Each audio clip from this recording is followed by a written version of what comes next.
bem. E aí você também, com o diário evacuatório, você tem como mostrar para o paciente. Não, se eu estava com essa frequência evacuatória aqui, estava sujando mais protetores, estava tendo mais situações de urgência, perdendo, né, na noite, e aí você faz esse comparativo. E se vocês quiserem, vocês podem até mandar também, junto ao relatório, para o proctologista, profissional que encaminhou para vocês, esse diário, o diário inicial e o diário final, né? Porque quanto mais informações, quanto mais dados, né, quantitativos, melhor, tanto para o paciente como também para o profissional que está encaminhando para vocês. Então, esse diário, você pode colocar o que o paciente, né, ele vai colocar o que ele ingeriu, se teve vontade de fazer cocô, se evacuou, como é que estavam as fezes, ele vai marcar aqui, ó, pra gente, por exemplo, evacuou 5 vezes, a gente vai colocar aqui tipo 1, tipo 5, predominou tipo 5, tipo 6. Então, com a escalazinha de Bristol, ele vai também colocando para a gente, identificando, para a gente saber qual é o predomínio do tipo de fezes, tá? Então, se usa alguma medicação, né? Se sentiu que esvaziou o reto incompletamente, esse diário, ele vai servir tanto para a incontinência, como também para a constipação. E aí nós temos os riscos, né, para as disfunções, além do que a gente já viu até agora. Então, aqui o foco é mais para disfunções, né, anorretais, por conta de fórceps, de vácuo, de peso também do neném. Então, a gente vai ver aqui histórias de parto vaginal com recém-nascido com um peso maior ou igual a 4 quilos, fator predisponente, né, para disfunção anorretal, multiparidade, pacientes obesos, diabéticos, hipertensos, a gente viu que as medicações influenciam, a raça branca, né, a deficiência também de fáscia ou ligamentos, ou mesmo a predisposição genética, por isso que é importante na avaliação a gente questionar ao paciente se a mãe, se tem irmãs com prolapso ou disfunção miccional, né, já tem uma perda urinária, se tem um histórico na família de prisão de ventre, tá? Fraqueza nessas estruturas do assoalho, constipação crônica e esforço evacuatório prévio e cirurgias pélvicas, tá? Então, a gente vai observar os níveis de comprometimento, quais os comprometimentos esfinterianos e quais que a gente pode trabalhar com um bom índice de sucesso. Então, os primeiros graus, primeiro grau de comprometimento, segundo grau e o terceiro grau C1, nós temos boas respostas, né, com a reabilitação pélvica. Porém, quando o paciente ele já apresenta um comprometimento de 50% a mais da esfíncter anal externo e tem ruptura do interno, né? Aí você já tem casos mais severos. Então, ou seja, a gente vai sempre tentar trabalhar o esfíncter anal externo como tentativa de compensar o comprometimento do interno. Lembrando que lesões esfincterianas acima de 120 graus tem indicação de tratamento cirúrgico. Então, faz o tratamento cirúrgico para depois vir para físio, tratamento conservador, tá? E aí nós podemos nos deparar com essas situações. Se for um parto vaginal, na maternidade aqui, universitária, então a gente observa que teve a laceração de pele, a gente vê que tem um comprometimento esfincteriano, então possivelmente essa paciente, né, ela vai ter ou deve ter ficado, como a gente não acompanha, né, infelizmente, essas mulheres, ela vai provavelmente, ou deve já estar com um grau de comprometimento, né, de continência.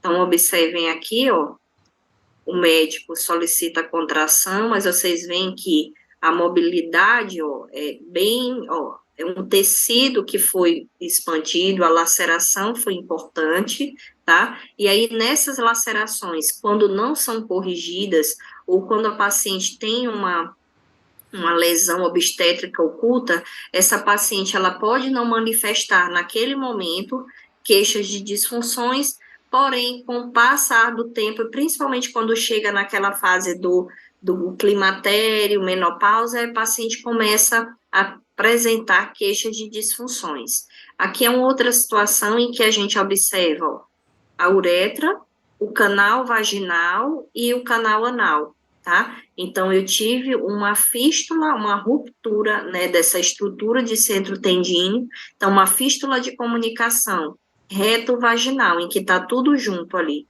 Então, é preciso recuperar essa estrutura, né, recuperar, fazer a correção cirúrgica, para depois fazermos uma abordagem para reabilitar o que tem, né, o que tem ainda, né, que sobrou ali de eficiente, e trabalhar a funcionalidade dessa mulher. Então, nessas situações, como ocorreu aqui, né, essa ilustração, ela mostra bem, então, a ruptura da vagina, a ruptura da mucosa retal, o corpo perineal que se rompe, né, até chegando aqui o esfíncter. Então, é importante a gente também ter esse olhar, né, voltado para a mulher, porque a gente sabe que a puérpera, ela vai estar muito preocupada com o bebê, o foco no bebê, e muitas das vezes fica esquecida, né? Então, o foco na amamentação, então é importante a gente avaliar essas estruturas após o parto, né? E também trabalhar essas estruturas auxiliando na cicatrização, que a gente já tem recursos, né? Como a fotobiomodulação para ajudar na cicatrização, para ajudar na questão também da analgesia local, para favorecer uma melhor qualidade de vida para essa puérpera. E aí a gente pode se deparar nessas situações em que a gente tem esse comprometimento dessa estrutura. A gente pode se deparar com situações como essa, né? Uma paciente que chega para ti depois com uma urgência, com uma incontinência. A gente vê aqui, ó, a presença de plicomas perianais, uma cicatriz importante na região perineal. Aqui a gente observa uma fragilidade, né, dessa estrutura do ânus, tá? Como se fosse um ânus projetado um pouquinho para fora. E quando a gente põe essa paciente aqui, ó, sentada, a gente nota que tem um abaulamento, um descenso perineal, né, anormal, em que a gente tem uma projeção aqui, ó, do canal para fora, né, esse esfíncter, ele está com uma pressão reduzida, então é importante também nós colocarmos, para evidenciar prolapso, para evidenciar o descenso, não colocar a paciente apenas deitada, mas colocar também na posição ortostática e na posição evacuatória, para denotar essas alterações. E aqui um descenso, lembra que eu falei para vocês, quando é o descenso muito grave, em que a gente tem uma retocele significativa e uma cistocele, né? Então, prolapso de compartimento posterior, aqui é a falha mesmo da estabilidade da estrutura dos músculos do assoalho pélvico. Então, aqui eu tenho que pensar que a estrutura, a sensibilidade dessa vulva vai estar alterada, a sensibilidade da região perineal vai estar alterada. Então, aqui a gente tem realmente um comprometimento, não só muscular, mas um comprometimento nervoso. Aqui seria uma paciente, possivelmente, com uma indicação significativa da avaliação do tempo de latência do nervo pudendo. Então, aqui, para que a gente trabalhe, também tem que ocorrer como é que eu posso dizer? Teria que ocorrer uma avaliação, uma correção dessas estruturas para que a gente conseguisse trabalhar a reabilitação. E aí, os artigos trazem que a incontinência anal pós-parto, após injúria esfinteriana obstétrica, que é o EISES, ela é bastante frequente. 7,7% pacientes perdendo fezes consistentes e 38,2% associada a flatos anais, então incontinência anal.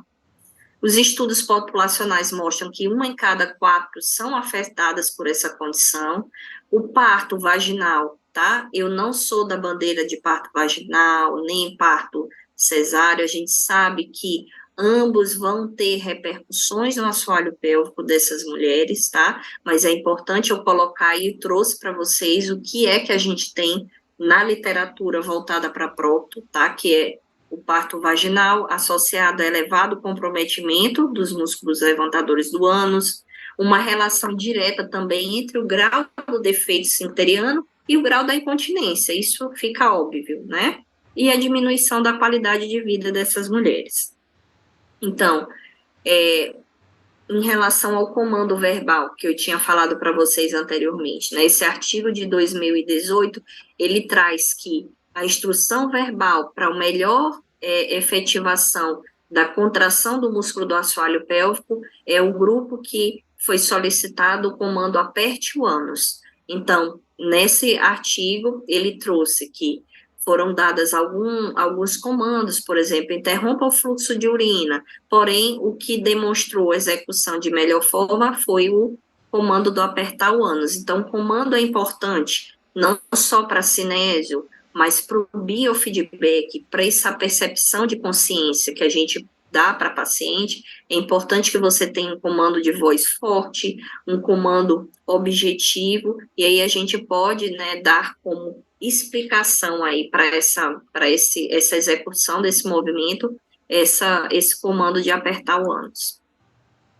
Nas especificidades da nossa avaliação, vamos verificar a estrutura, função, as deficiências, se essa paciente traz cicatrizes, como é que estão essas cicatrizes, como tá, se ela fez cirurgia evacuatória, ou cirurgia pélvica, perdão, como é a mecânica evacuatória dela, se ela faz alguns artifícios, deixa, por exemplo, de sair pela manhã porque ela vai com frequência evacuatória elevada pela manhã na tentativa de evacuar, diarreia, presença de flatos, como é que está a condição dessa pele, tem infecção urinária de repetição, e aqui eu faço uma ressalva para vocês, sempre questionem infecções urinárias de repetição em pacientes com incontinência anal, porque a gente sabe que a região ali está muito próxima, então dependendo da severidade da incontinência, essas fezes vêm para o canal vaginal, desenvolvendo aí vulvovaginites, podendo também levar às infecções urinárias de repetição.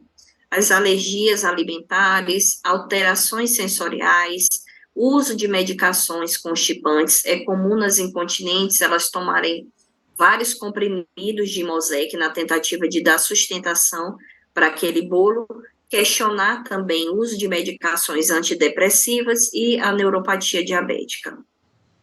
Então, lembrem lá, pilares da continência, complacência, consistência, mecanismo do esfíncter, função neurológica e o trânsito intestinal também. Não pode estar acelerado, tem que estar um trânsito normal. E aí eu trouxe esse artigo de 2022, que ele fala da constipação. Aí vocês vão dizer, mas Yane, a gente está falando de incontinência. Mas lembrem que eu relatei para vocês, pacientes constipadas crônicas que não tratadas, de tanto esforço para evacuar fezes de grande calibre, de grande diâmetro e fezes duras, vão se tornar pacientes incontinentes. Então, observem aqui, por isso que eu quis trazer esse artigo para vocês.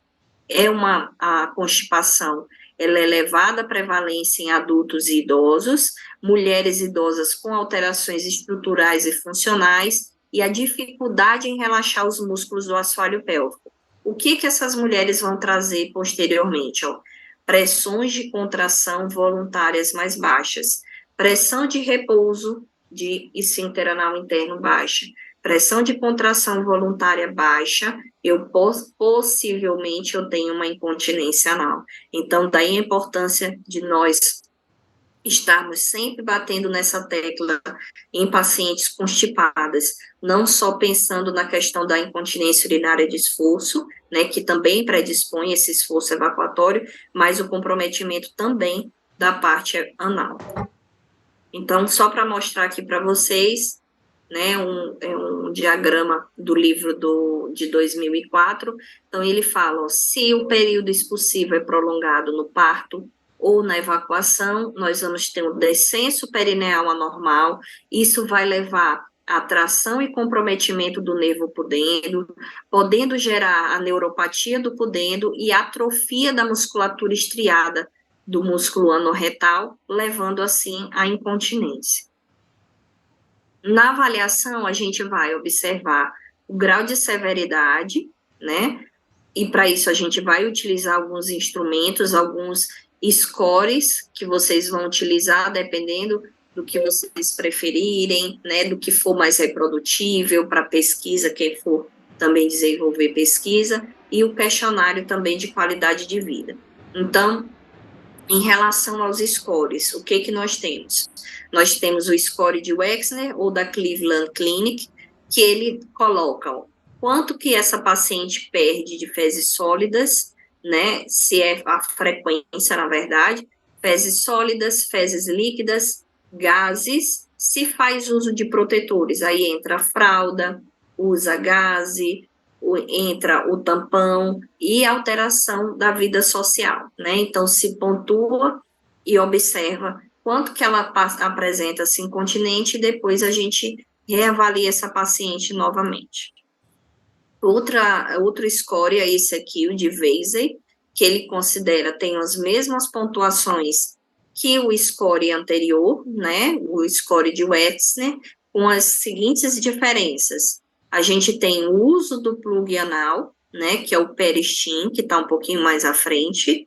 Se ela faz uso da medicação constipante, que eu falei para vocês, o Imosec, e se ela tem a perda da capacidade de postergar a evacuação por 15 minutos. Então, além desses outros dados que a gente teve no anterior, esse aqui ele é mais completo, né, porque ele vai falar do Imosec, e se ela está perdendo, se ela não consegue postergar essa evacuação, significa que o quê? Ela usa o estriado externo, esfíncter anal estriado, que dá pressão de contração voluntária, mas é insuficiente para que ela não perca fezes, tá? Então, esse é um acréscimo a mais de informação que a gente tem quando a gente faz a aplicação desse questionário na nossa paciente.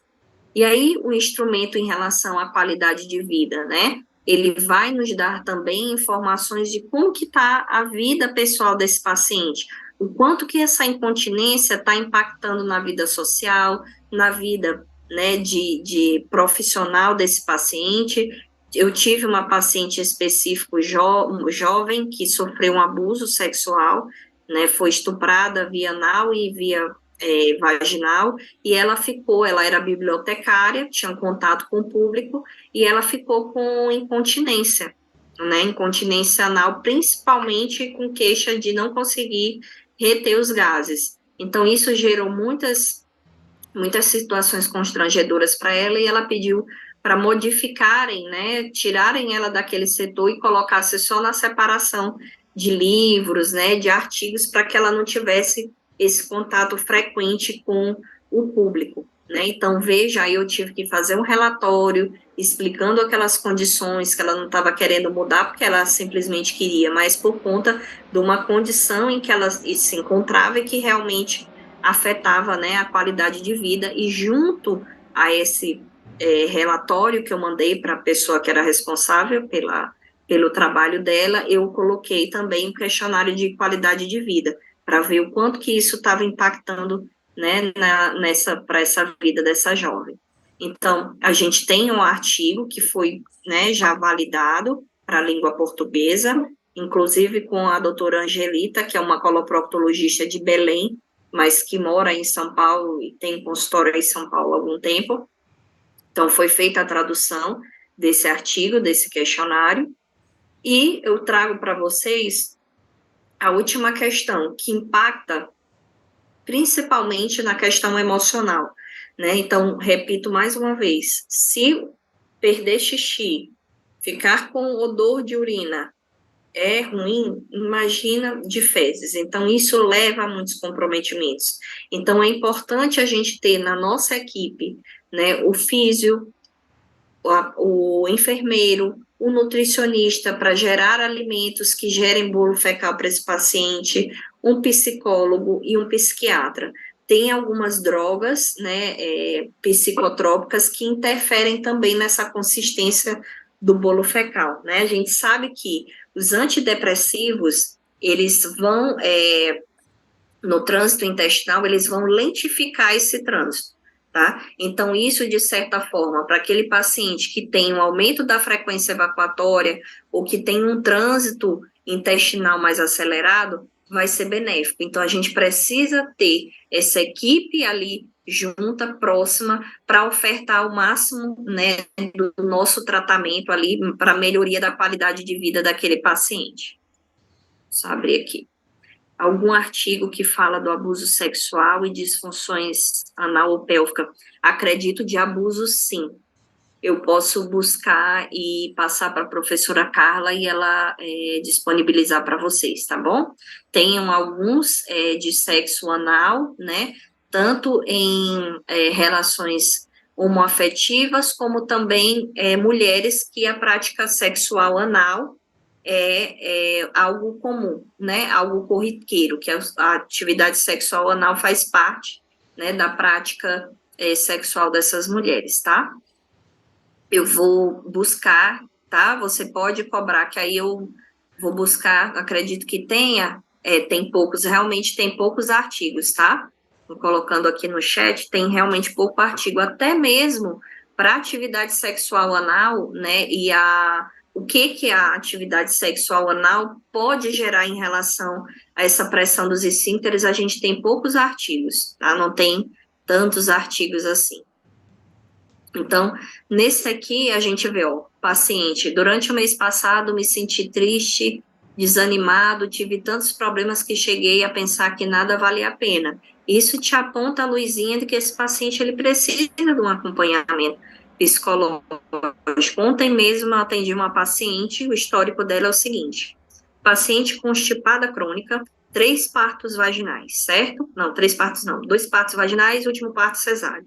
Então, a paciente jovem, relativamente, fez a primeira cirurgia abdominoplastia por questão estética, depois ela fez uma outra cirurgia porque ela achou que a primeira não estava eficaz e sempre teve disfunção evacuatória, sempre teve constipação. A constipação piorou após a segunda abdominoplastia e hoje ela vem com incontinência. Hoje ela não consegue controlar gases, nem fezes, está escapando, e uma dor, né, uma dor constante em relação ao bordo anal. Quando ela sente que as fezes descem, ela diz que ela não tem força, né, para colocar as fezes para fora, então as pressões dela estão lá embaixo, então uma paciente que está altamente deprimida, chorosa durante a conduta, então vocês vão se deparar com essas situações aí nas clínicas, tá?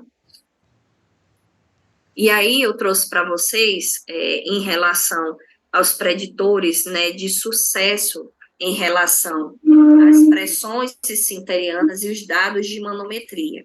Então, como eu falei para vocês, a manometria, ela vai complementar o nosso exame e vai nos dar, principalmente, que é fundamental para paciente com incontinência, a pressão de repouso, que é a pressão do esfíncter anal interno.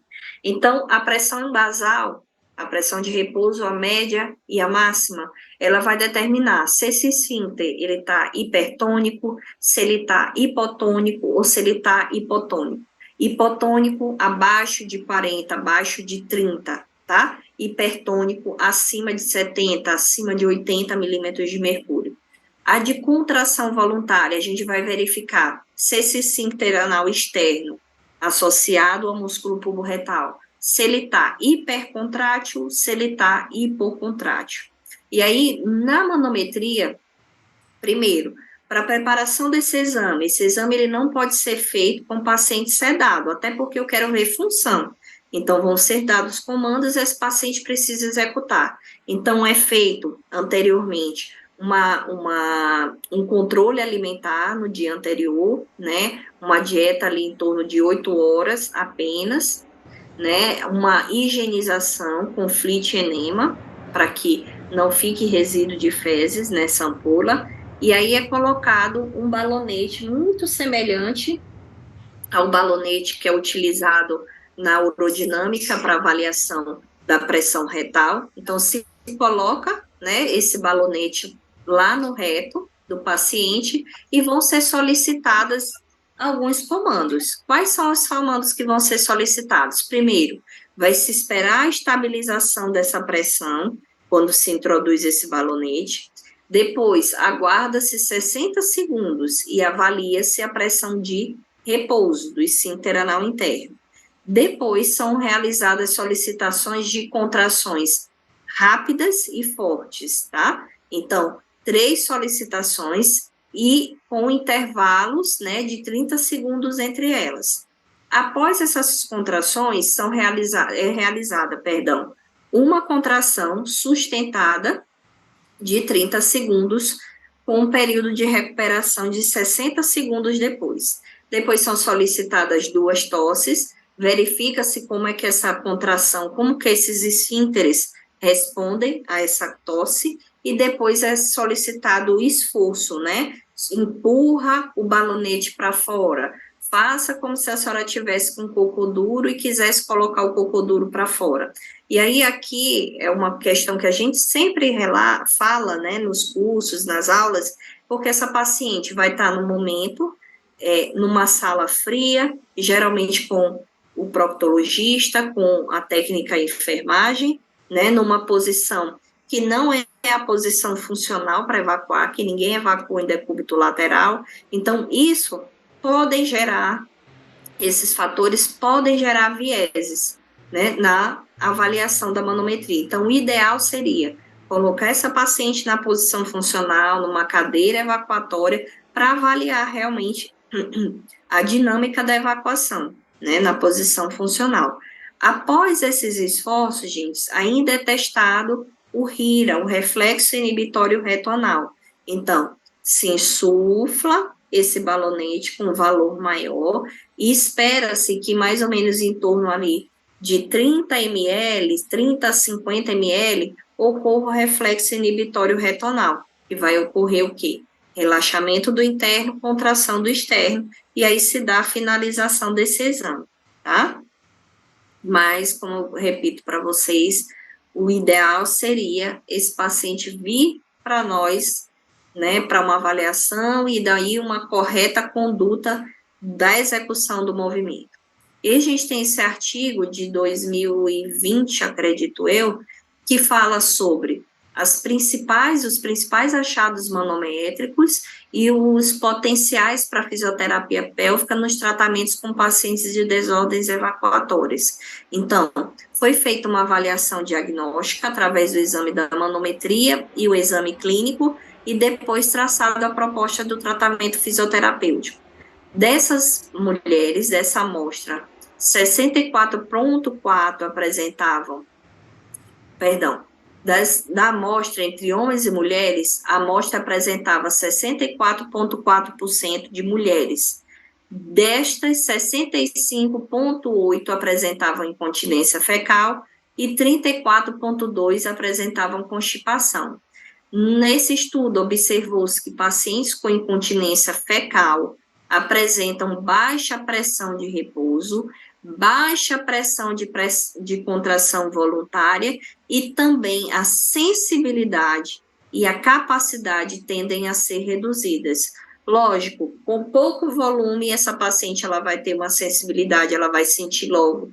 A capacidade também, com pouco volume inserido no balonete, ela também vai trazer para você a informação de que já está ali com desejo de evacuar. E aí a gente parte agora para o tratamento fisioterapêutico propriamente dito. Então, a gente sabe que na fisioterapia a gente não faz a terapia única, né? A monoterapia. Geralmente a gente trabalha terapias combinadas a partir da nossa avaliação. Fiz a avaliação, vi postura, vi qual é a musculatura que está comprometida, vi se a paciente tem coordenação, a gente vai traçar o tratamento, né, e o objetivo que a gente vai buscar, sempre importante relembrar que a gente precisa questionar o paciente sobre a expectativa, né, o que ele busca com o tratamento, para também não gerar falsas expectativas, para dizer e para fazer com que ele entenda que a gente vai conseguir até um certo ponto, dependendo também, lógico, do grau de comprometimento, mas vão ter casos que a gente não vai conseguir ganhos significativos, tá? Então, No tratamento da físio, a gente vai trabalhar a cinésio, que é padrão ouro, né, para o tratamento conservador das incontinências, eletroestimulação, o bio, que nada mais é também do que a cinesioterapia, o treinamento volumétrico com o uso do balonete retal e o treinamento comportamental, que é também extremamente importante nos casos de incontinência.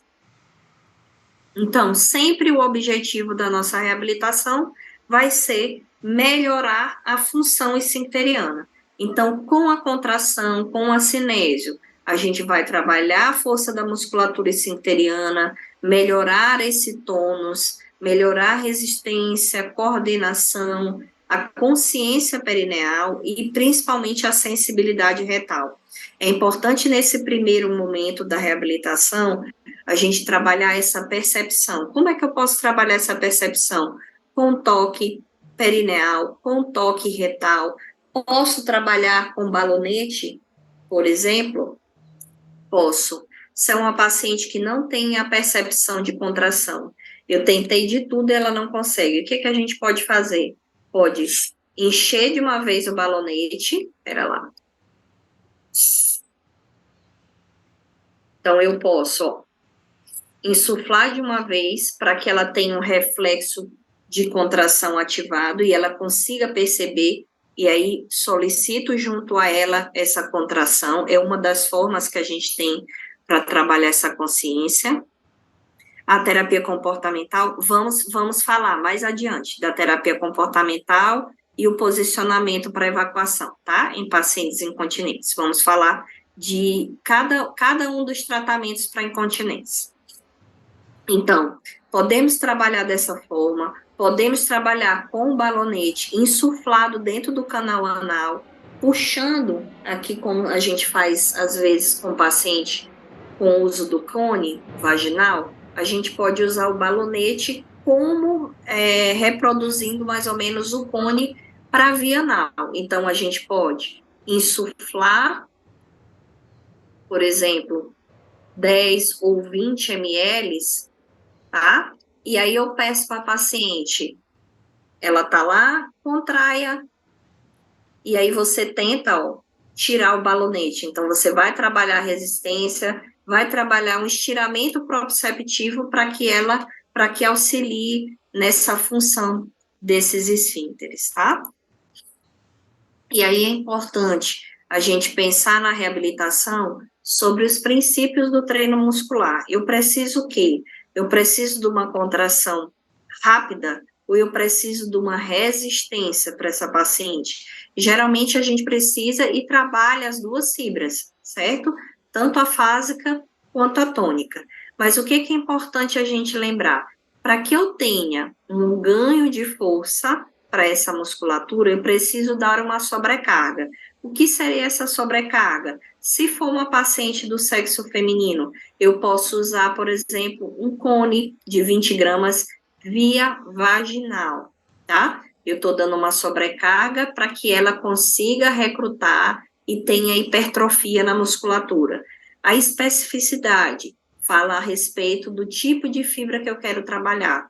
Se eu quero uma contração explosiva, rápida, eu preciso trabalhar a fibra fásica, então eu vou pensar no velocista, né, o Zen Bolt, é um disparo rápido, então preciso dessa ativação rápida.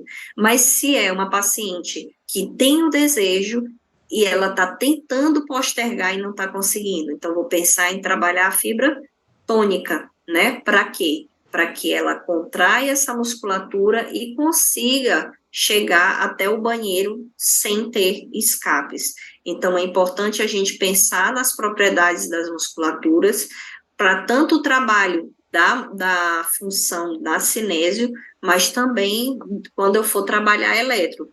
Que tipo, qual é a frequência na eletro que eu vou estar trabalhando mais um tipo de fibra, qual é a frequência que eu vou estar trabalhando mais a fibra fásica, tá? E o princípio de reversibilidade, que acontece muito. A paciente vem para você, você trabalha a reabilitação, melhora, a paciente sai bem, e aí, como ela melhorou, ela deixa de executar aquele programa de exercícios perineais que estava direcionado para que ela realizasse em casa, certo? E aí ela deixa de fazer. Quando ela volta para ti, tudo aquilo que vocês ganharam, ela volta pior, volta com as queixas, as mesmas queixas do início ou com queixas ainda maiores. Prof, Oi, é usado eletro também? Intracavitário? intracavitário, pode. Se a paciente, se ela não passou por uma cirurgia grampeada, que ocorre muito, por exemplo, paciente com tumor de canal anal ou tumor de reto, a gente pode sim utilizar eletro, né, visando o recrutamento dessa musculatura. Lembrando que eu posso, no primeiro atendimento, fazer uma eletroestimulação passiva, melhorando a circulação local e dando a percepção para ela do movimento. A partir no segundo dia, né, de atendimento, eu sempre vou estar solicitando a contração voluntária dela associada. Não adianta só deixar o eletrodo ali, não, tá? E em alguns casos, se ela não tem essa percepção, se ela tem a dificuldade de sustentação, aí a gente vai utilizar eletro para dar ali um suporte para ela, complementar no tratamento, tá? Hemorroida, Então, posso. Oi, pode desculpa. falar, Maria. Nada, Hemorroida, pode falar. hemorroida com grampeamento pode ser feito? Não é bom também utilizar, tá? Não pode, não deve se utilizar. Porque por mais que você faça o toque e você não sinta o grampeamento, é porque a mucosa ela vai reabsorvendo o grampo. Então, quando você toca, se você não tiver um toque, uma experiência boa no toque, você nem percebe que a paciente tem grampo. Então, sempre questione na avaliação. Já fez alguma cirurgia nessa região? A que nível foi também? Esse grampo, ele está lá na ampola retal ou ele está mais aqui para o canal anal? Se for em ampola retal, não tem problema, porque o estímulo, você não vai estar trabalhando a ampola. Ampola lembra que a gente tem só receptores de pressão, eu vou trabalhar capacidade, tá? Então, quando eu quero recrutar músculo, eu vou ficar aqui a nível de canal anal. Então, se esse grampeamento for lá em cima, não tem problema. Se ele fez um abaixamento e esse grampo está lá em cima, beleza. Mas se esse abaixamento está bem em canal anal, aí a gente tem que ter cuidado. Por quê? Porque essa estimulação, apesar que as nossas correntes elétricas utilizadas na fisioterapia, nos equipamentos específicos de fisioterapia, para fisioterapia uroginéco funcional, eles são correntes bifásicas, né? São correntes que não geram lesão, queimadura, né? Mas é bom sempre a gente se respaldar, sabendo se esse paciente fez cirurgia, saiba bem aonde é que está esse grampeamento, tá? Para você não aplicar Tá. e aí o paciente vir com alguma queixa para ti e dizer, foi a estimulação que me queimou. Às vezes, o paciente pode ter uma sensação de ardência, tá? Com a eletroestimulação. Nessas situações de ardência, o que que eu tenho que pensar? Eu posso ter dado uma sobrecarga em relação à intensidade, eu poderia ter aumentado a largura de pulso para dar uma acomodada melhor. Às vezes o paciente quer tanto ficar bom que ele quer, você está lá aumentando a intensidade, né? Vamos dizer que você chegou lá em 15 miliamperes, você está vendo que a musculatura está tendo, você está tendo um movimento de esfíncter e o paciente diz, não, mas pode ir um pouquinho mais, porque ele está tão preocupado em ficar melhor que ele acha que você aumentando a intensidade, aquilo vai deixar ele mais rápido, continente, digamos assim. Então, é importante também a gente explicar, ó, não é que se eu aumento a intensidade, isso vai ficar bom logo, não. A gente tem que respeitar a sensibilidade. E aí a gente vai evoluindo. Ter o cuidado se o paciente tem diabetes, se é um paciente que tomou um relaxante muscular, um paciente com fibromialgia, tomou um relaxante muscular antes de vir para o teu atendimento, então a resposta do bio vai ser diferente, a eletroestimulação ele vai suportar um pouquinho mais. Então, são pequenos detalhes que fazem a diferença, tá? Ter o cuidado também com o gel condutor que vocês vão utilizar para eletro, o gel de preferência que seja um gel espesso, né, não bolhoso e que não tenha corante. Esses são os melhores géis condutores. tá? O gel que a gente faz, por exemplo, eu quero trabalhar um alongamento, quero trabalhar uma percepção no canal vaginal, às vezes tem mulheres que têm hipersensibilidade com esse gel que a gente usa para eletro, tá? Então a gente também tem que ter esse cuidado, ter outras opções de gel, tá? Evitar géis que tenham muitas bolhas, que seja aquele gel que você bota que ele vai já escorrendo na sonda, é um gel muito aquoso. A gente precisa de um gel que seja espesso, tá? E que pouca bolha para conduzir o estímulo de maneira efetiva. E eu tenho que Prof, pensar também. Oi? e a eletroestimulação na mulher, ela pode ser anal diretamente? Pode ser anal. Você pode trabalhar das duas formas. Via vaginal, porque você vai pegar os elevadores, né? E você pode pegar via anal para você concentrar ali esfíncter externo, sempre associando a contração voluntária do paciente, tá? Tem pacientes que vão ter resistência, eu nunca tive problema com isso, mas tem pacientes que vão ter resistência à estimulação anal.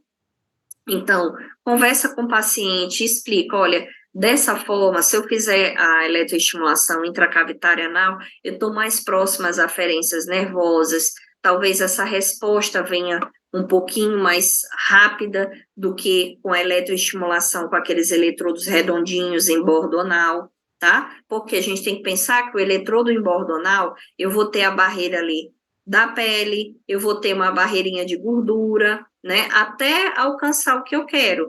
E na eletroestimulação intracavitária, você está direto nas aferências. E Então, quando o de alguma forma, desculpa, e quando o pode falar. paciente apresenta ou um pós de hemorroida, mesmo com retirada de ramo, ou plicoma, pode ser feito anal? O plicoma pode, porque o plicoma, ele geralmente eles fazem a retirada daquela pelinha. O plicoma é o músculo corrugador da cutis do ânus, né, aquele que dá a característica do pregueamento do bordo anal, que cede. Então, quando se faz a abordagem nessa, eles não grampeiam, só retira aquele excesso. E isso também tem que ser avaliado com muito cuidado. Uma paciente que já tem incontinência, tenha muitos plicomas e vá para a cirurgia para retirar o plicoma, pode o quê? Gerar diminuição ainda dessas pressões, porque você vai ter cicatriz. Então, essa paciente que está incontinente, ela pode ficar mais incontinente ainda. Por isso que hoje em dia tenta-se não mexer, né, principalmente na incontinente, nesses plicomas, porque você pode gerar um prejuízo maior para a paciente, tá? Tá. E a eletro na parte da reeducação anal, ela, da reeducação, né, no uso anal, ela também fica em 35, 50 Hz ou ela tem uma variação? É, Então, o que que a gente faz? Quando eu quero, depende muito da avaliação que você faz. O que que na avaliação eu tive? Ah, eu tive uma paciente que ela não tem consciência perineal e que eu quero trabalhar primeiro essa percepção só do movimento, de contrair e relaxar. Eu vou trabalhar ali com frequências de 35 até 50 Hz. Quando a gente quer atingir os dois tipos de fibra, geralmente é em torno de 60 Hz que a gente coloca, tá? Então, a frequência Tá. de 60 eu estou trabalhando as duas fibras. Se eu tenho um tempo pequeno no consultório para trabalhar essa estimulação, porque eu quero, imagina que você não vai trabalhar em um atendimento só a estimulação, você quer trabalhar outros treinos, né? Cinésio, enfim.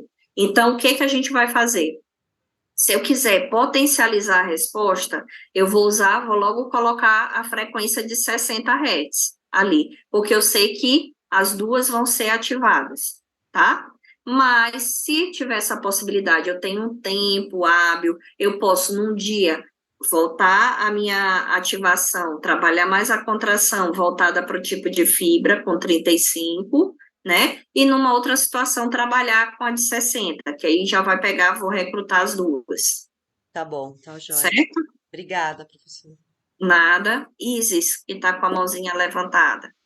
E então, existe formas da gente trabalhar essa percepção esfincteriana extracavitária? Tem sim. Toque, né? O Uhum. toque anal, essa percepção, o toque perineal, tá? O que você pode trabalhar também? Lembra aquele dilatador que eu falei, que eu mostrei para vocês? Uhum. Só tocar, botar ou água gelada ou água morna, tá? No bordinho. É uma percepção sensorial, então você está dando feedback para aquele músculo. Eu gosto muito de trabalhar com rolinho para percepção Certo. sensorial. Faço o rolinho, né, de toalha, coloco a paciente sentada num banco, numa cadeira rígida, peço para ela fazer o deslocamento do centro de pressão, para ela sentir mais a vulva, para ela sentir o ânus. Então, são formas que a gente tem de trabalhar extracavitário. O eletrodo também, por exemplo, a estimulação, posso trabalhar, se eles permitir, trabalhar com eletrodo ali externo, no bordo do bumbum, tendo cuidado, como ali é uma região pequenininha, tendo cuidado para que os eletrodos, eles não se toquem, porque aí vai dar interferência, se for um determinado equipamento que a gente tem no mercado, ele vai dar conexão no cabo partido, tá? Se for o outro, pode o paciente, que é um outro equipamento do mercado, ele vai dar uma percepção muito ruim para o paciente. Então, são formas que a gente tem aí de trabalhar esse bordo anal, tá? E o balonete, só que o balonete também já seria intracavitário. Certo. Se a gente pensa no centro tendíneo, tem alguma função sensorial para o esfíncter anal? Ou a gente precisa pensar um pouco mais perto dessa região mesmo? Você pode trabalhar também o centro tendíneo, não tem problema nenhum. Você pode fazer até técnicas de transbordamento de energia. Você pressiona o centro tendíneo, se houver a possibilidade, com os 2 polegares próximo ao centro tendíneo, tá? E Uhum. desloca como se fosse em diagonal, ó, na direção dos isquios, para você ter a resposta de contração anal. Isso a gente não encontra, gente, na literatura, tá? Evidência, Iane, zero evidência, tá? É prática clínica mesmo que a gente vê que tem uma ação, que tem uma resposta esfincteriana, tá? Tá ótimo, obrigada. Nada. Deixa eu ver se tem mais alguma questão aqui. Ah, tá. Essa aqui da terapia, nós vamos responder ainda, a gente vai por partes. Deixa eu ver, são 11 horas. O objetivo, né, do treinamento, né, da nossa cinésio. Sempre a gente vai pensar no objetivo primário, recrutamento. Eu quero uma contração concêntrica, mas eu tenho que levar em consideração que nos pacientes que têm uma lesão esfincteriana acima de 120, que eu tenha um comprometimento significativo, essa contração, esse fechamento concêntrico, ele não vai ser eficiente. Uma parte vai e a outra não vai. Então, eu posso trabalhar e devo trabalhar o esfíncter, pensando aí que o interno está com esse comprometimento, mas o externo está ok. Eu devo o quê? Recrutar o externo na tentativa de compensar esse interno que está com comprometimento, tá? Então, isso tudo vai trazer a diminuição dos sintomas. E eu preciso mostrar para o meu paciente, fazer com que ele entenda que ele faz parte do tratamento. Não adianta só ele vir para a físio esperando que eu vou fazer milagre. Não, ele tem que fazer a parte dele. Se é um paciente intolerante, ele precisa regularizar a alimentação, precisa fazer a atividade dele, um programa que vocês vão traçar. Faça um e-book. Para as minhas pacientes, eu fiz um e-book. Nesse e-book tem exatamente o treino inicial, né, o programa inicial, para ela começar o treinamento, porque se a gente dá muita informação, o paciente não consegue executar tudo. Então, qual é o treino inicial? Qual é a posição inicial que o paciente deve treinar? Ah, decúbito lateral, decúbito dorsal, nessas posições. Aí a gente vai evoluindo no programa. O tempo de sustentação, quanto tempo de repouso que ele vai ficar, os exercícios também de alongamento, aí eu já fiz um outro e-book para elas treinarem a parte de respiração, treinar o assoalho, a contração do assoalho associado a algumas posturas, exercício de ponte, exercício de báscula pélvica, né, anti-retroversão e lateralização associada à contração. Então, façam um e-book e entreguem, né, para essas pacientes. Isso acrescenta e agrega ao atendimento de vocês, tá? E aí você vai intensificando as contrações, ou vai aumentando, diminui o número de séries e aumenta o tempo de sustentação. Então, isso é muito pessoal, individual da avaliação que você faz. O nosso paciente, cada um é um. Então, eu não vou fazer o mesmo parâmetro para todos. Então, mediante a avaliação, eu vou saber, não, esse aqui eu preciso começar com esse trabalho, dessa forma, com esse tempo de sustentação. Tempo de sustentação tanto para o protocolo do bio, quanto para o protocolo de sustentação da estimulação.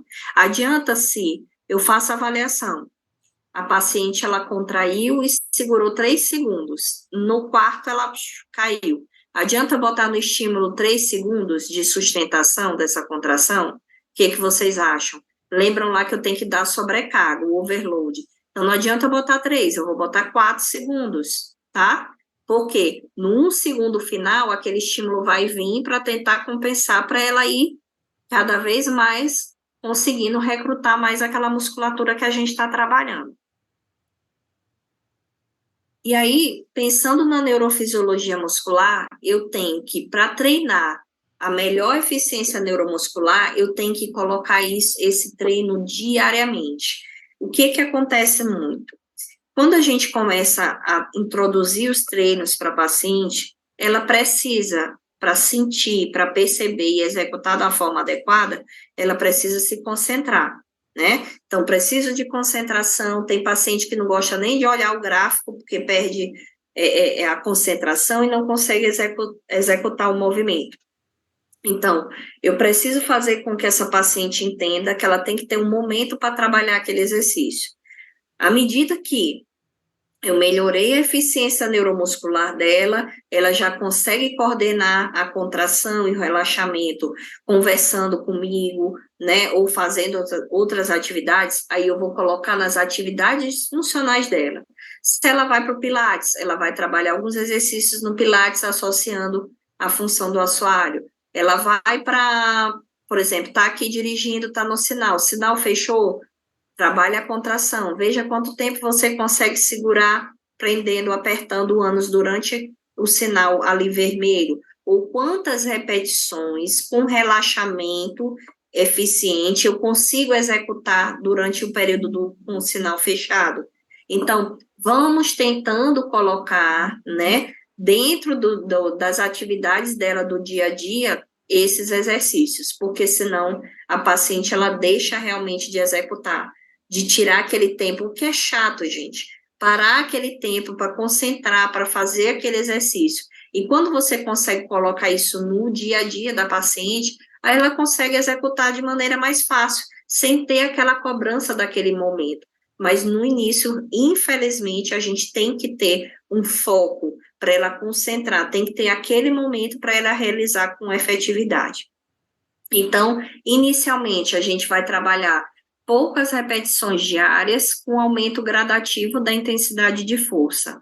A gente pode trabalhar contrações submáximas, contrações voluntárias repetitivas e cada vez mais forte. E aqui eu sempre firmo com vocês, importante o relaxamento. Tem paciente que faz contrai, relaxa, ou fica só assim, ó, contraindo sem relaxar. Então, é importante também eles entenderem que para uma boa amplitude de movimento, para uma boa ativação de contração, eu preciso também de um relaxamento eficiente, tá? Trabalhar também a contração reflexa da musculatura do assoalho durante atividades de estresse. Então, vai ter uma etapa do nosso treinamento que eu vou botar a paciente numa maca de jump, eu vou colocar ela para subir e descer a escada, executando esse movimento de coordenação.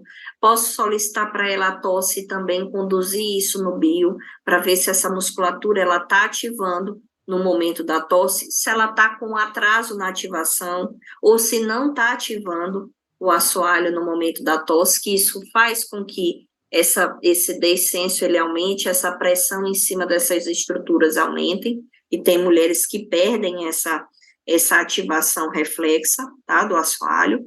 Aperfeiçoar o movimento, e aí esse aperfeiçoamento, eu faço muito analogia em relação a gente quando vai dirigir, né, agora não, que é tudo, os carros estão todos automáticos praticamente, Mas quando a gente começava a dirigir, que era a marcha mecânica, você olhava o velocímetro, olhava a marcha aqui para passar.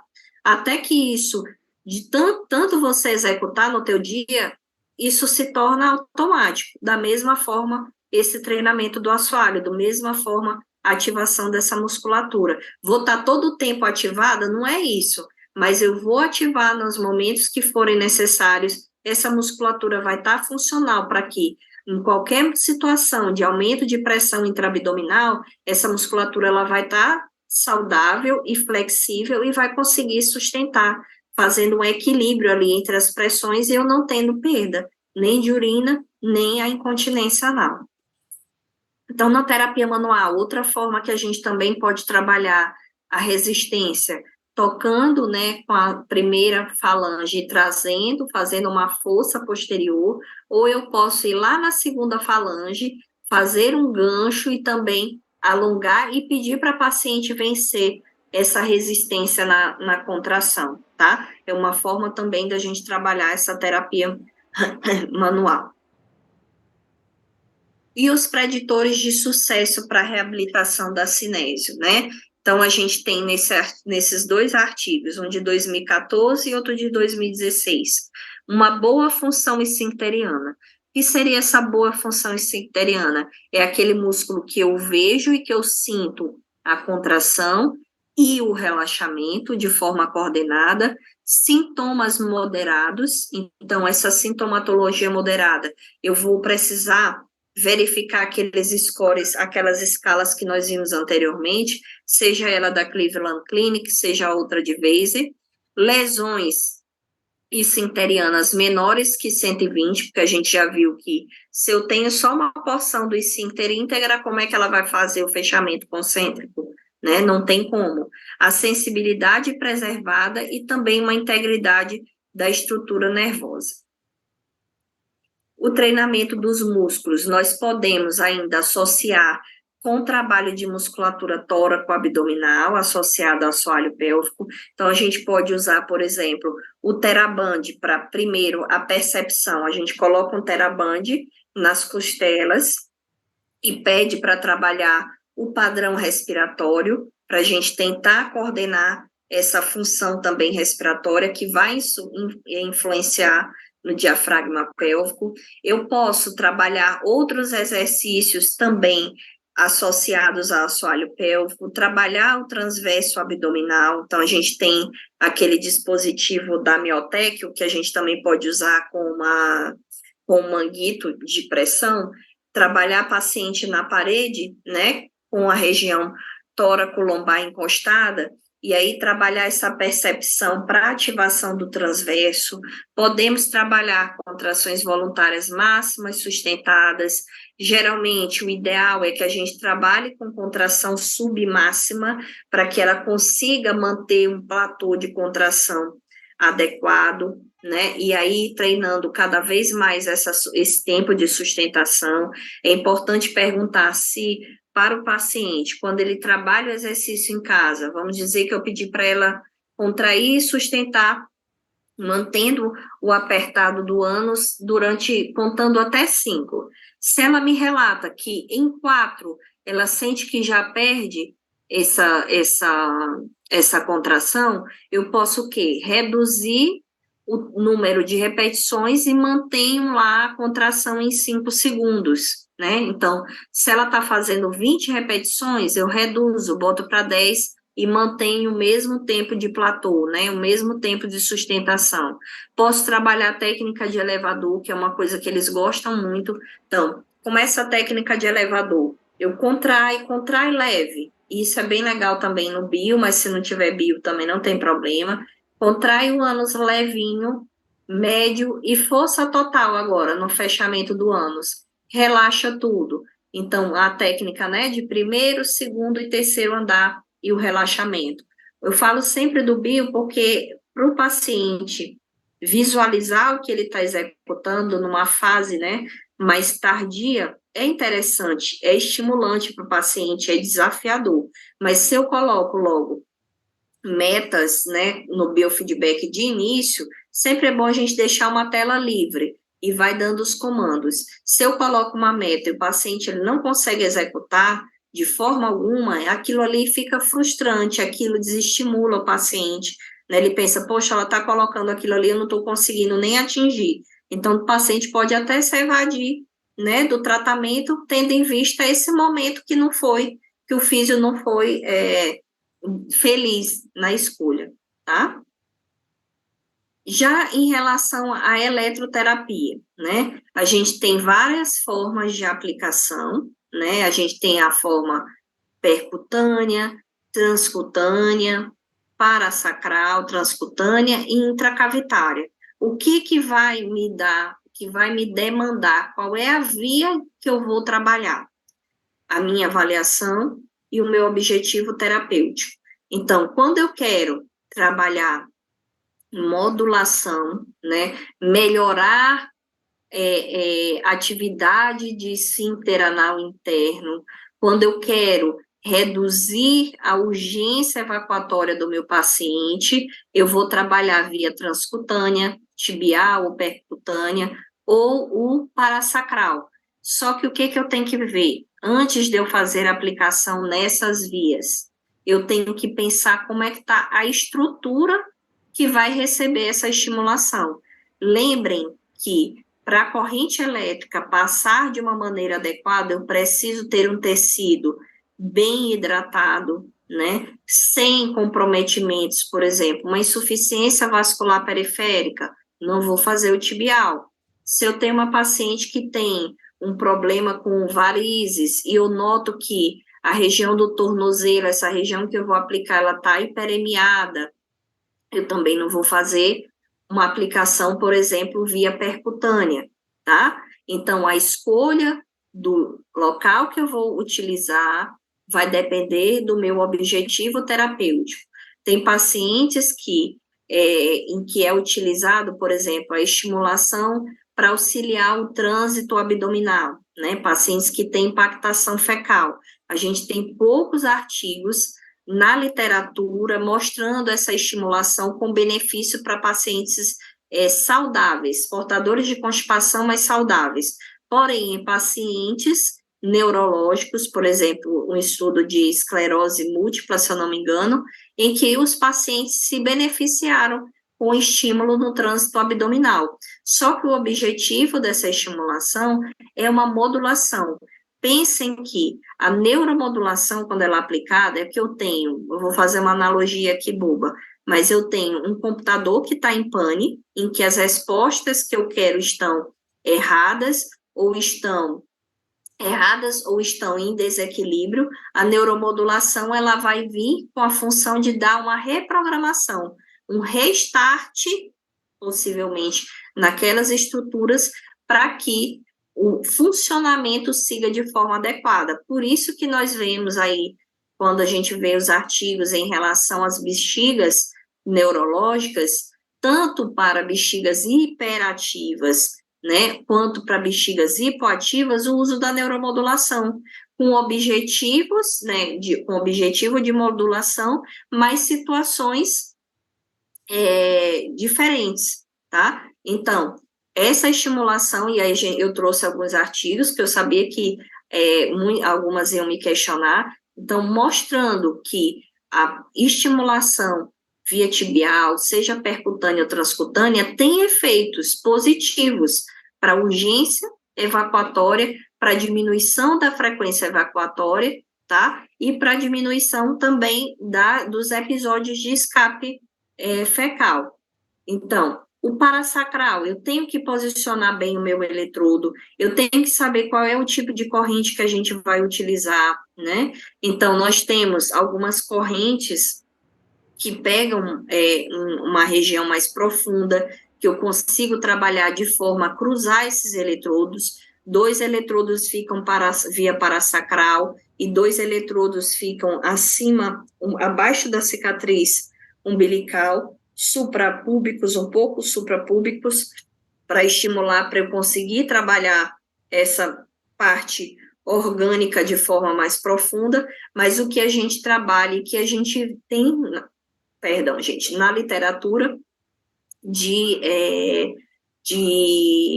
evidência são essas utilizações transcutânea, hipercutânea e intracavitária em pouquíssimos artigos. Isis, pode perguntar, Isis. Pronto. Se a gente pensa assim, ó, um caso bastante fisicamente assintomático, não tem causa para que haja, na verdade, uma falta de sensibilidade, mas existem todas as estruturas neuromusculares funcionando, tá? Só que não existe a sensibilidade quando o cocô tá saindo. Então parece que assim, eu peguei recentemente esse caso. Uhum. E na verdade é um caso de uma criança ainda.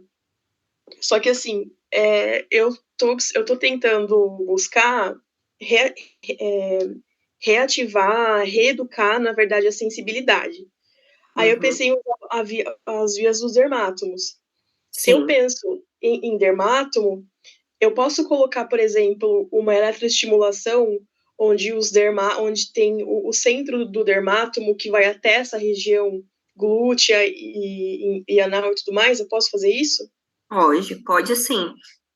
Nós não temos, Isis, na literatura, esses trabalhos, né, com evidências robustas, infelizmente. Então, assim, o que a gente tem de incontinência em crianças, ou são por malformações, geralmente por mielomeningocele. Mas eu entendi o que você quer falar, utilizar essas outras vias de dermátomos para modular, para obter uma resposta satisfatória. Então, o que a gente observa na prática clínica? Tem profissionais que, em criança especificamente, coloca parasacral a estimulação. Por exemplo, tenho 2 canais de estimulação. Coloco parasacral e coloco em região de isquios ali. A criança fica em decúbito dorsal, você coloca um apoio, um triângulo, né? Aquela cunhazinha, a criança fica com a perna o quadril meio que flexionado, os joelhos meio flexionados, e você coloca os eletrodos de superfície nos isquios ali. Então, para modular, né, pegar tanto a via que está lá em cima, quanto a região mais ali próximo aos isquios. Então, mandar o estímulo, modular o estímulo em áreas, né, que concorrem para a melhora da ativação desse esfíncter. Isso pode ser feito, mas, repito novamente, nós não temos isso em literatura, é na prática clínica. Eu vejo as profissionais que trabalham, né, com esse público infantil, a Dani Braga, a Adriana Bombonato, né, utilizarem essas outras regiões com esse objetivo, tá?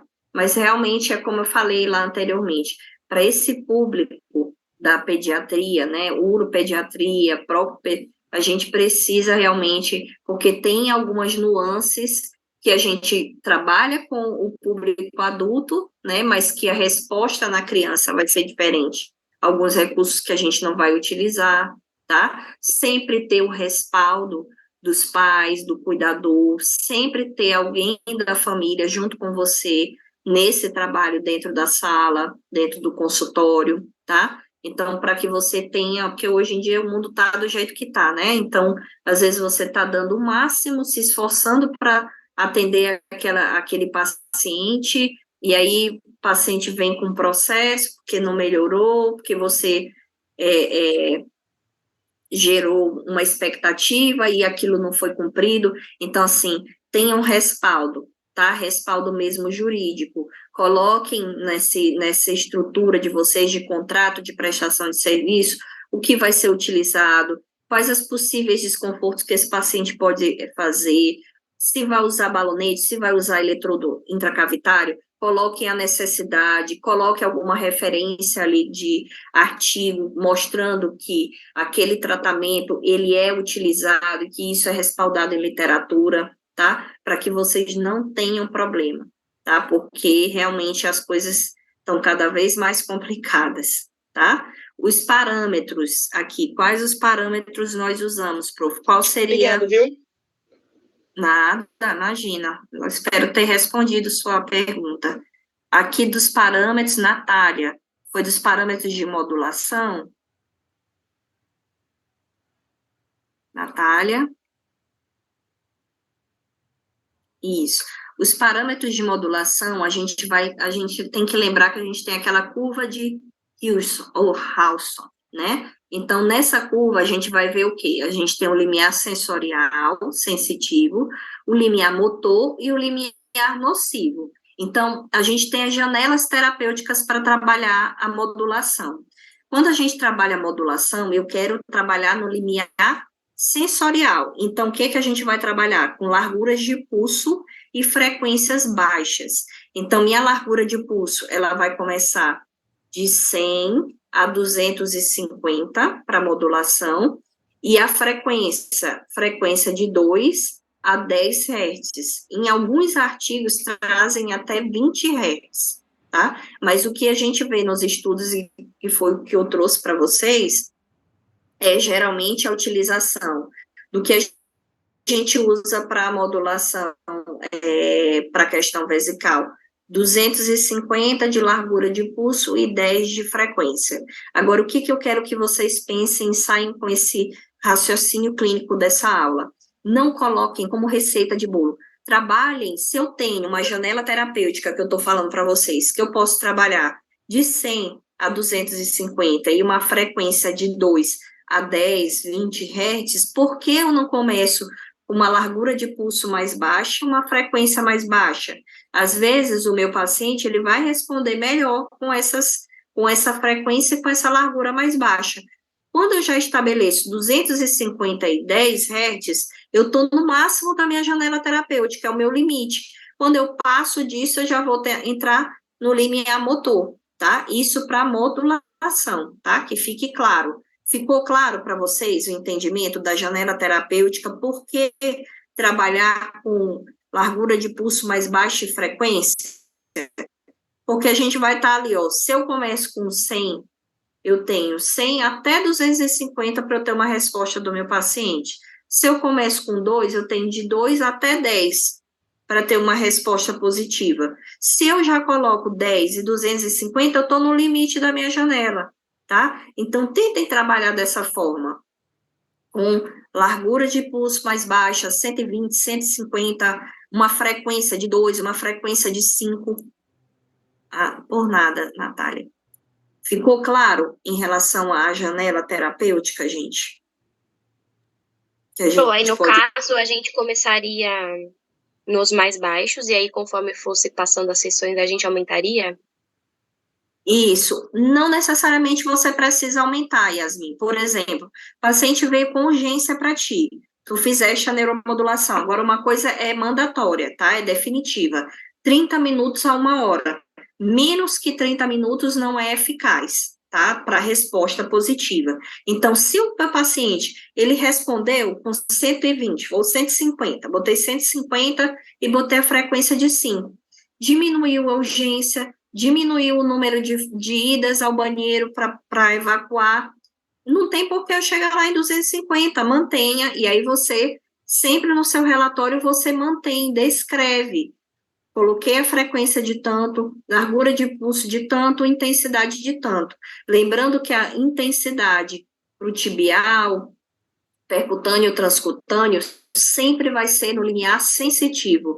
O paciente, ele tem que sentir o quê? Uma percepção de dormência na planta do pé, ou como se ele estivesse apoiando algo. Esse pé, ele tem que estar elevado, né? Pode estar o paciente deitado, ou pode estar sentado com o pé elevado, pode também ter uma percepção da corrente, da subida dessa corrente para a região interna dos joelhos, tá? Então, isso também pode ocorrer, não está errado acontecer, tá? Mas a gente tem que trabalhar no limiar sensorial. Se tiver flexão lá do hálux, aí você já entrou no limiar motor, tá? Então, é importante fazer no consultório essa estimulação, e quando você trabalhou com esse paciente, ele está bem, mas que você observa que ele precisa manter uma estimulação de forma domiciliar, aí ele vai comprar o dispositivo, né, um aparelho de TENS, pode ser o da Ibramed, pode ser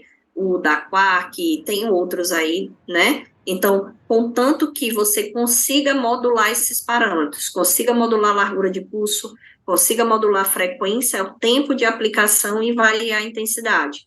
Então, é importante você orientar o paciente qual é até o limiar que ele pode chegar, para que ele não aumente e caia no limiar motor, e aí você não vai ter, vai ser mesmo que água, né? A resposta, o objetivo terapêutico não cumpriu, quer dizer, a proposta que você colocou, né, o objetivo, não está sendo cumprido porque ele está entrando em outro limiar, tá? Então, não há necessidade manter esse paciente, se ele está fazendo um controle, um programa de exercícios, tá? E você nota que precisa dessa estimulação domiciliar, não tem por que você segurar o paciente no consultório.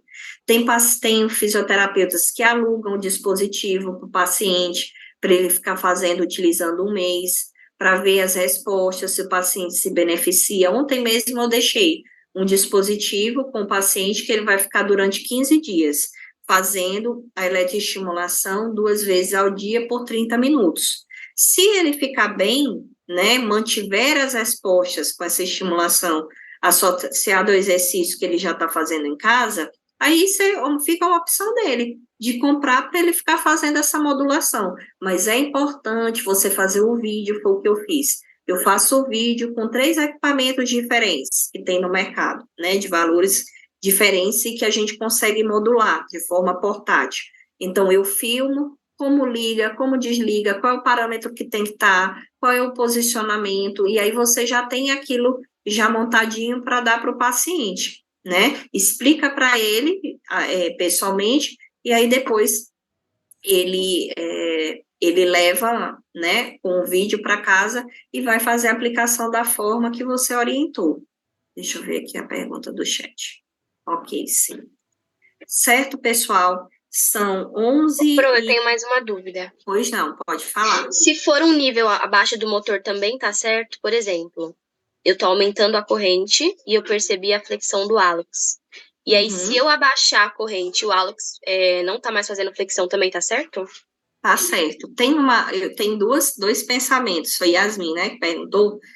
Tem Isso. uma linha de pensamento que eu já vi em alguns cursos de eletro, que a gente não deve atingir o limiar motor para voltar para o sensitivo, né? Mas, quando a gente está começando, né, para a gente realmente ir no ponto, acertar o ponto, né, ideal, o ponto certo para a colocação do eletrodo, o ideal é que chegue até o limiar motor, como você está falando, veja a flexão e reduzo a intensidade. Então, tem essas 2 linhas de pensamento.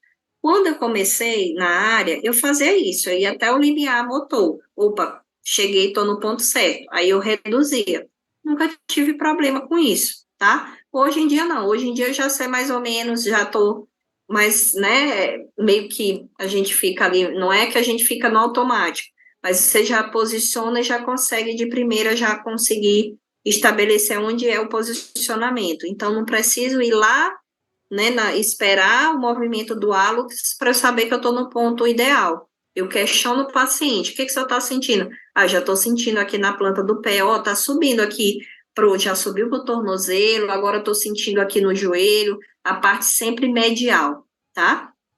Então, tem essas 2 linhas de pensamento, tá, Yasmin? Tem uma coisa assim, tá. Mas eu fazia isso no início. Colocava, chegava até o limiar motor e depois reduzia a intensidade. Ok? A gente pode dar uma pausa, gente, agora para o almoço. No meu são 11h35. É para a gente voltar 1 hora em ponto. Pode ser assim? Ou preferem voltar 1h30? Vocês é que vão me dizer.